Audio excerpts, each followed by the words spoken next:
Il est temps à présent de retrouver notre invité, El Mehdi Ben Abdjelil, l'entrepreneur solidaire qui est là pour nous parler de son livre solidaire qui sort en septembre, Folle Sagesse.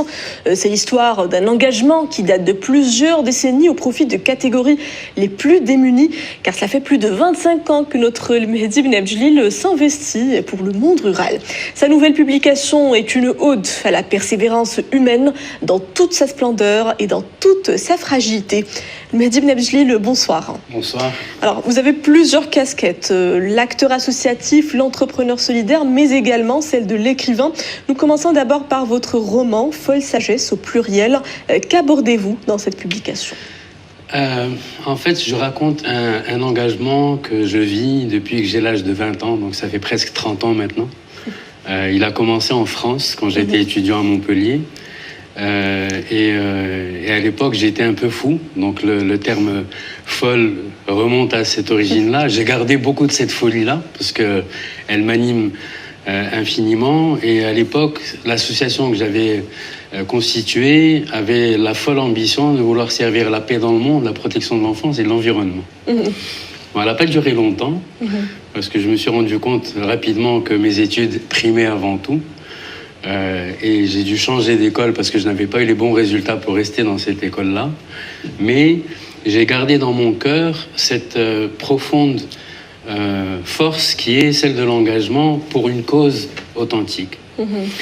Il y a à peu près 12 ans, j'ai eu l'occasion de participer avec d'autres personnes à un mouvement citoyen qu'on a intitulé « Nfougou et région, nous ne pouvons être indifférents ».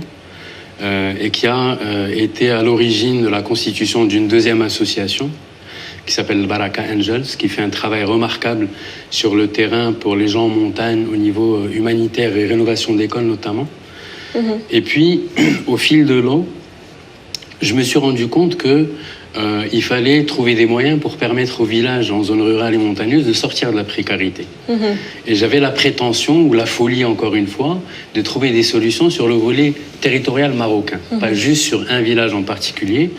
J'ai la chance d'avoir eu une certaine éducation, des valeurs, une certaine intelligence que j'ai souhaité spontanément mettre au profit de populations démunies, d'un Maroc que je ne connaissais pas.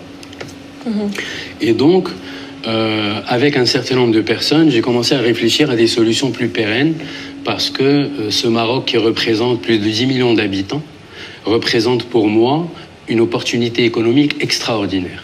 Et ce sont des initiatives que vous retracez justement dans votre livre. Absolument. Alors, je raconte un certain nombre de choses, effectivement, dans le livre. Je raconte mon cheminement, je raconte des difficultés, je raconte des échecs, je raconte des rêves, je raconte des tristesses. Je raconte des anecdotes. J'ai eu l'occasion de vivre des moments assez incroyables. Il y a à peu près une dizaine d'années, en 1h30 de temps, j'ai obtenu une audience avec le Premier ministre de l'époque, alors que j'étais inconnu au bataillon.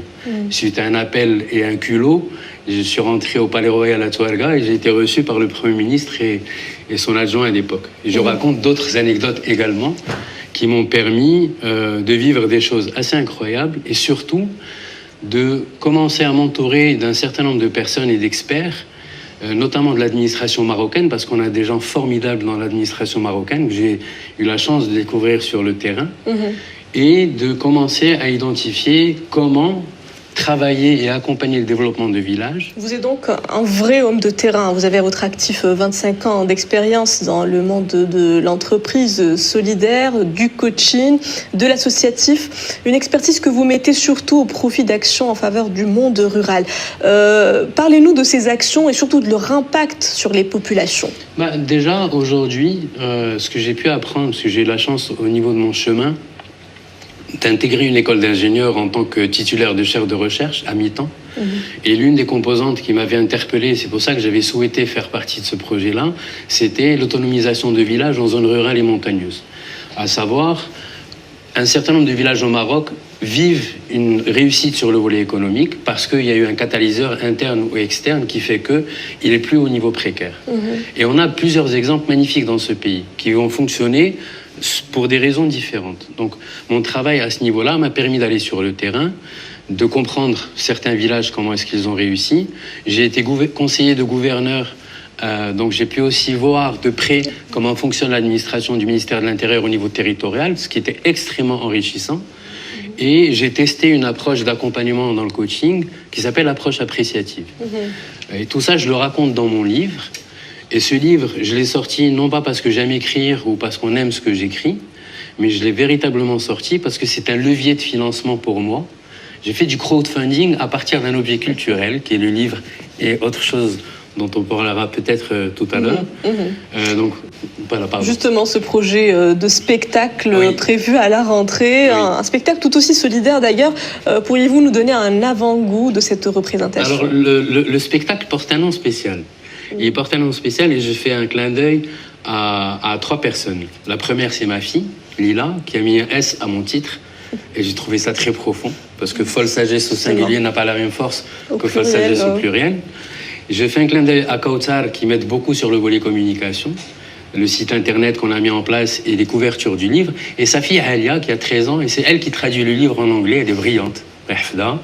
Et elle a traduit le titre différemment, puisqu'elle l'a appelé Wild Wisdom, qui veut dire sagesse sauvage.